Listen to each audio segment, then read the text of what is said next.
Hey, I'm Cosmic Hey, and welcome to my video. Today, I'm going to be completing a Marvel Legends unboxing and toy review. Now, it's not going to be any particular set or theme, it's just a bunch of random figures I just happen to have. Now, to those who have seen my videos before, welcome back, and to those who haven't, how this works is I'm going to unbox a figurine, share my thoughts on each figurine, and give a final score. Now, I did miss a week of posting. However, I've had a lot going on in my life in January, and it finally came to a head with losing my hearing completely last week. So much so that I had to get my ears purged of 2 inches of wax. So I can hear again. Back to the figurines. The toys I am going to be unboxing are Ghost Rider, which is a re-release, but I did not buy this one previously. Emperor Doom, Born Again Punisher, Mark III Iron Man, the I Love You 3000 Iron Man, Professor X, which is a re-release, but I did not do an unboxing of this figurine, so I figure, hey, why not? And finally, last but not least, I'm not going to be unboxing this one, but I did have this gifted to me and just wanted to talk about it a little bit, and that is Spider-Man's Lizard. So the first figurine I'm going to unbox will be Ghost Rider. So we're going to get my trusty X-Acto knife and get him out of the plastic. Now, I initially did not buy this figurine just because I thought I already owned it, and it turns out I did not. So because he got a re-release, I took advantage of him being in stores again and bought him. Not that he's hard to find, but, you know, I just thought it was cool to have him. Now, before we pop him out of the packaging, Ghost Rider comes with a Johnny Blaze head that is half transformed, a flaming chain, and a set of spare hands that are half on fire, half skeleton. So let's open the packaging. And, oh god, where does hands go? So unfortunately, when I pulled this packaging out, his hands and his power signature, which I did not notice initially, came out of the packaging. So here are the flaming skeleton hands and the little flame power signature, which I assume go on his wrist. Now let's pop Johnny Blaze out of the packaging, or I guess his chain looks like it's ready to come out, so we'll do that next. We're just flying by the seat of our pants here. Woo! So there's the flaming chain. I always find the spare heads hard to get out of the package, but here is the flaming Johnny Blaze head, which it would have been really campy to have him look a bit more like Nicolas Cage. Those were a wild trip. And finally, Ghost Rider himself. So here is Ghost Rider. My final thoughts on this figurine. This feels very reminiscent of the figurine released in the 90s, although I do think the one in the 90s had a glow-in-the-dark head. Don't quote me on that. I am misremembering in my old age. But the figurine itself is really solid. We got an alternate head, alternate hands, a couple power signatures, and an accessory. Can't really complain there. My only negative is the movement in the shoulders is not the best, but I mean, we love a little talking jaw moment. Overall, I like this figurine, and I'm going to give Ghost Rider, the re-release, a 4 out of 5. Now, the next figurine I'm going to unbox is one I've been looking forward to, and I've had sitting aside for a while because I haven't really bought many figures recently. According to where I get them from, there's not going to be a lot released until April, so toy reviews might be a little scarce in the meantime, but hey, that'll let me get creative on other stuff. So with that said, the next figurine I'm going to unbox is Emperor Doom, which I did not read the story, but it is on my to-read list with what time, but I'll make it. Now, before we pop him out of the packaging, he comes with a power signature and 2 spare hands. So with that said, let's get him out of the box. Hands are shaky. Is this what it's like being old? So it slides out nice and easy. Now the figure is gorgeous. Like, look at that paint job. We can only hope the movement is good as well.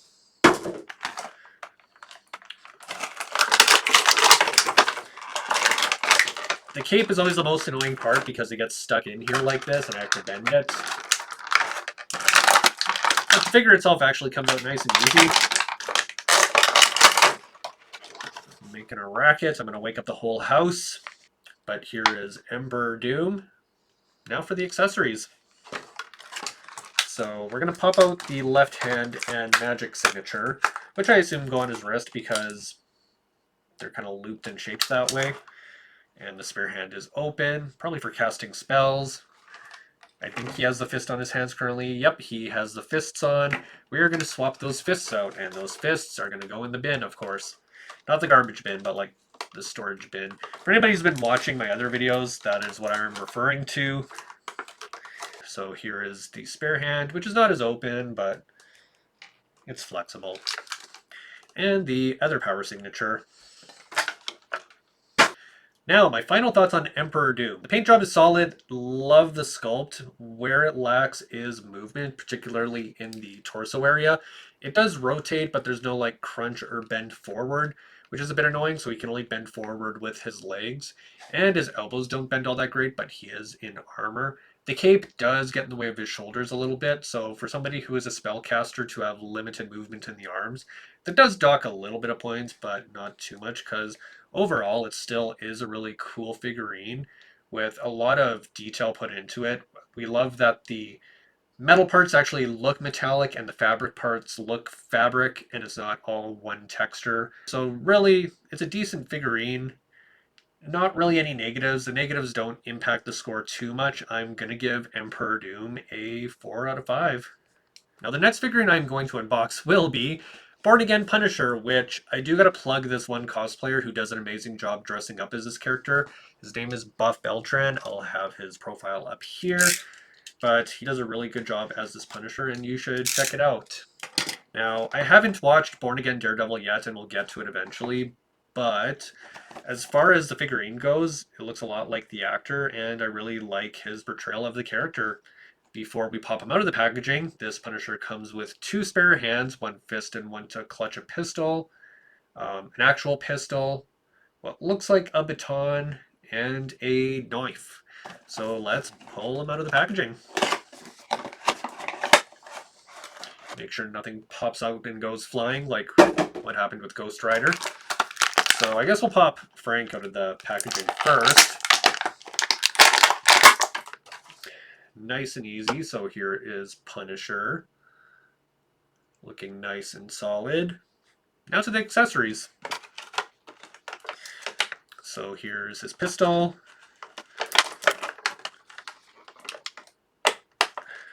Holy crap. Here is his knife. And I was mistaken, it is not a baton, it is an axe. And his spare hands, the little pistol grippy one. And the fist, which will of course go in the bin because he has accessories to grip, and we don't need a fist when we have accessories to grip. Now, my final thoughts on Born Again Punisher. Similar to my review of Born Again Daredevil, the detail on this figure is phenomenal. We love the paint job, we love the accuracy to the character on the TV show. The movement is great. I don't really have any negatives if I were to nitpick. There really isn't that much movement like in the lower torso, but the upper torso makes up for it. Born Again Punisher is a solid figurine and gets a 5 out of 5. Now the next figurine I'm going to unbox will be Mark III Iron Man from Marvel Studios. So before we pop him out of the packaging, he comes with 2 spare hands that are open and fire the beam accessories that also come with the character, because right now he is wearing the fists. Depending how I display him will depend which hands I put on him, but until I display all my Iron Man, that's to be decided. So let's pop him out of the packaging.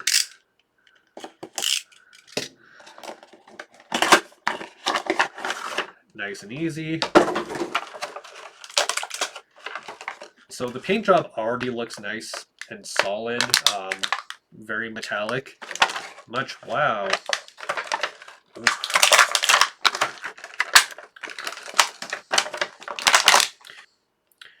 So here is Mark III Iron Man. Now for the accessories.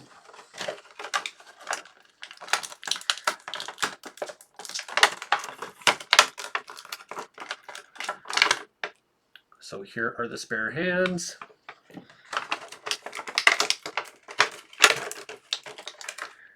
So much tape. And here are the clear beams. Now, my final thoughts on Mark III Iron Man. I really wanted to hate on him initially just because we already get so many Iron Man figurines, but this is really well done. The paint job is solid, great movement overall, great sculpt. The only negative, if I were to be nitpicky, is no alternate head, but he has spare hands and a power signature, and really, we have a lot of other Tony Stark heads that come with other Iron Man figurines, so it does not impact the score of this figurine at all. Overall, I'm going to give Mark III Iron Man a 4.5 out of 5. Just because, again, actually, no, let's give it a 5 out of 5. Again, as much as I want to dunk on Iron Man because there's so many of them, this is a really solid figurine. And no notes. Now, an Iron Man I've seen a lot of people dunk online that I'm going to unbox will be the I Love You 3000 Iron Man, which I really wanted to hate it at first, but honestly, it really grew on me and I actually like it more than I thought I would.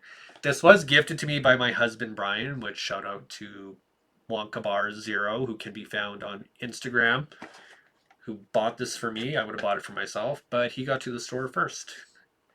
So here is the figurine, and I nicknamed it Uwu Man just because in the promo art he's like very much like, ooh, all lovey-dovey, comes with the rose, very Milady energy. My one negative with the packaging, because this is a Valentine, it's the I Heart You 3000 Iron Man, but it says from. To quote the Black Eyed Peas, where is the love? I was debating on if I open the packaging or leave him in the box just because the packaging does feel very part of the character, but then it would be annoying to display this character, so I made the decision to open the packaging, and if I really want another one to keep in the box, so be it. Let's open the packaging. Oh, and I guess before I pop them out of the packaging, the accessories this Iron Man comes with are 2 spare hands to shoot 2 beams, and the beams have little hearts on it, so he's shooting love beams at you, and a rose to, again, show his love at you. So let's open this up.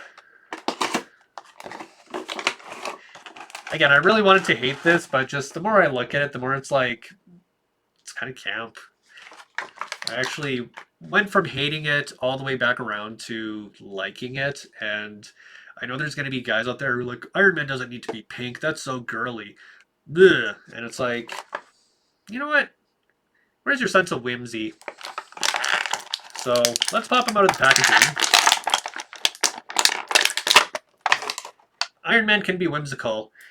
If you don't have a problem with him being on roller skates, there is no problem with him being pink and shooting love at you. So here is the figurine. Let's get to the accessories. I think my caffeine is fading, and I am tired and delusional, but sometimes that makes the best reviews. So a rose for you, or I guess for me. Oh, open hand. Although there's no hole for the love beam. I guess it goes on his feet, which would make displaying him a little difficult. I guess that's a little impractical.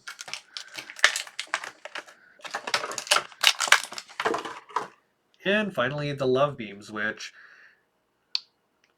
yes, there are little hearts on the energy beams that I don't know where they're coming out of because the open hands normally have a hole to shoot the beams.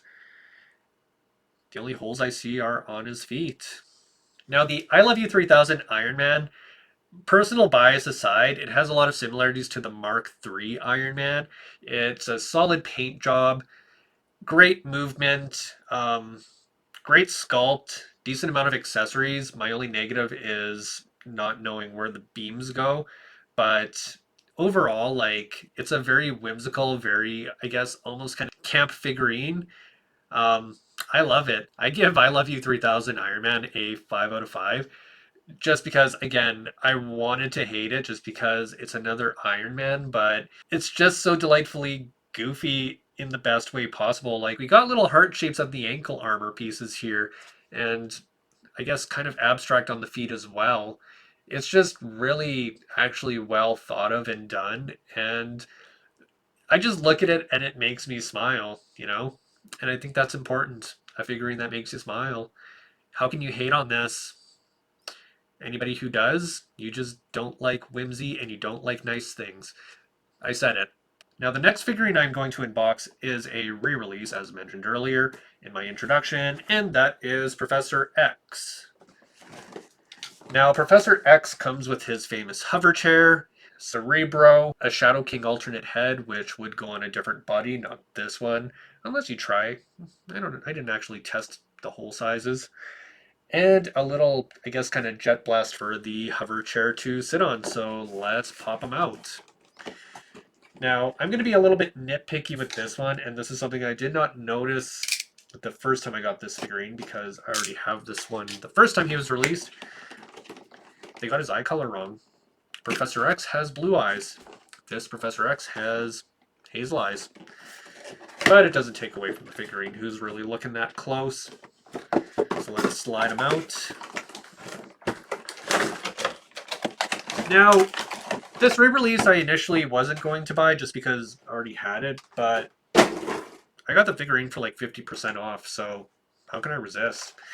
This was what I was eyeing up and waiting to go on sale, so, you know, I kind of did want a second one. I just didn't want to pay full price because in this economy, who wants to pay full price for spares? Now, looking at how this packaging is designed, let's start with the first half of the hover chair. I'm gonna wake up the whole house with this. The cat and the other person who lives here. Hopefully this doesn't travel down 2 floors. So here is the, I guess, kind of hover effect that goes with the chair.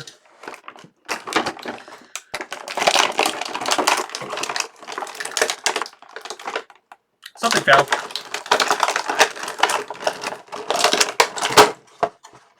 Here is the other half of the hover chair where you insert the little power effect.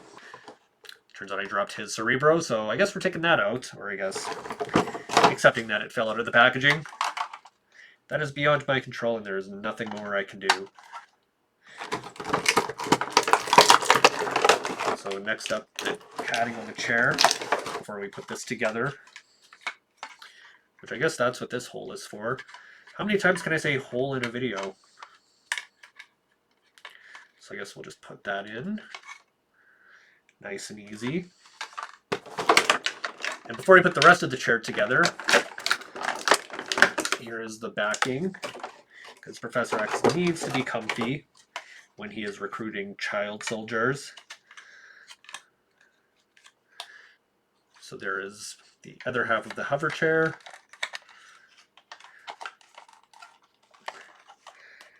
Cue the montage music of me struggling with this a little bit. Ah, there we go. Never mind.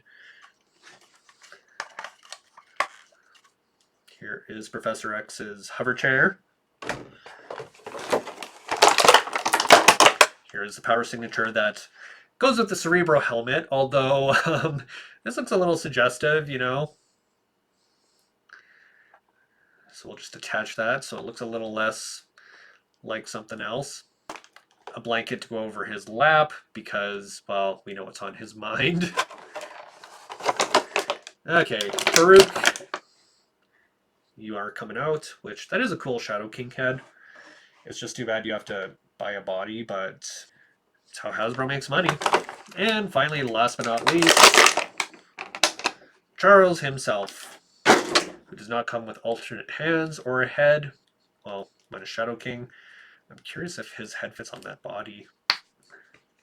Let's see.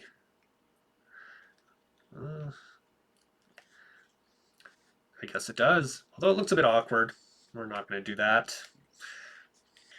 So here is Professor X. Let's put him in his little chair. Now, for my other Professor X, I did take the Savage Land costume one and put that in the chair instead of the suit one, because there is a period where he is actually walking around while wearing the suit in the 2000s, like post-House event, basically. I have a display of that time period. So there is that. His blanket is on his lap. I forgot how frustrating this character was to unbox and put together, and I am reminded of that. So, although I think on the other version of this, I did not leave on the helmet, but it does look a little less shady in this case now that everything is together. But here is Professor X, ready to scan the world and minds of everybody and erase memories when it is convenient for him. Hover around, take some where he wants to go. Now, my final thoughts on Professor X. There are a couple inaccuracies, at least with the eye color, but again, who's really looking at that? Now, this is a figurine that does warrant its own packaging and not a two-pack just because of the hover chair alone. I do feel it is a little high in price, which again is why I waited to get it on sale. But it is a decent figurine overall, and I'm glad I have this and a spare. Overall, I'm going to give Professor X a, let's say 4 out of 5. It has its flaws, but nothing too egregious. It's a decent figurine overall. I do like that it comes with the spare head, even if it's not a Xavier head, but what else could you really put on this body? And Shadow King, I feel like, goes on a Kingpin body just because of his size. But again, no negatives. Decent figurine. Yeah. Now, the last figurine I'm going to be talking about is one I'm not necessarily going to unbox or debating on unboxing just because it has been really hard to find. Now, in my last video, I talked about not being able to find this lizard, and my husband overheard me talking about that. And because January 2026 has not been a good month for me at all in my personal life, he found it decently priced and bought it for me because he thought I sounded sad that I did not have this. And the thought that went into looking for this and ensuring I have this just really means a lot. And I love that I have this in my collection. Now, I'm not going to be able to display it with my other figurines unless I take them out of the packaging, but I don't know if I really need to. There are a couple other Spider-Man figurines that I still have in the packaging that I could put this with, so I just want to give a shout out to my husband again, who got this for me, because honestly, it's been a rough month, and, you know, knowing that, this brought joy to me, it means a lot that, him seeing me happy makes him happy. So thank you. Now, when it comes to this haul, I do have two favorites that I'm going to choose for different reasons. The first one that I'm going to pick based on score and quality is Born Again Punisher. Again, much like the Born Again Daredevil, I don't have any negatives. The detail in this is phenomenal, and the movement is great. I really don't have any negatives, and just the more I look at this, the more I like it. So, and the other figurine of the week, as mentioned before I got to this part of the video, is my lizard, just because now it kind of has some sentimentality to me, and it just kind of means a lot. I feel like I didn't really go into detail on why the figurine is great. That's all that matters. Now, if you enjoyed this video, be sure to leave a comment, like, share, and subscribe, as it helps the channel and it means a lot to me. Another way to help the channel is to check out the Patreon, where you can see videos early and content you wouldn't find on any of my other platforms. Now, speaking of Patreon, I do want to give a shout out to the Cosmic Defender and the Liftoff tier. Your support means a lot, and I want to thank you again for supporting me at those levels, as well as anybody who has just signed up for the Patreon. It means a lot, and I'm glad you're enjoying the content. I hope you enjoyed the video. Thank you again for watching.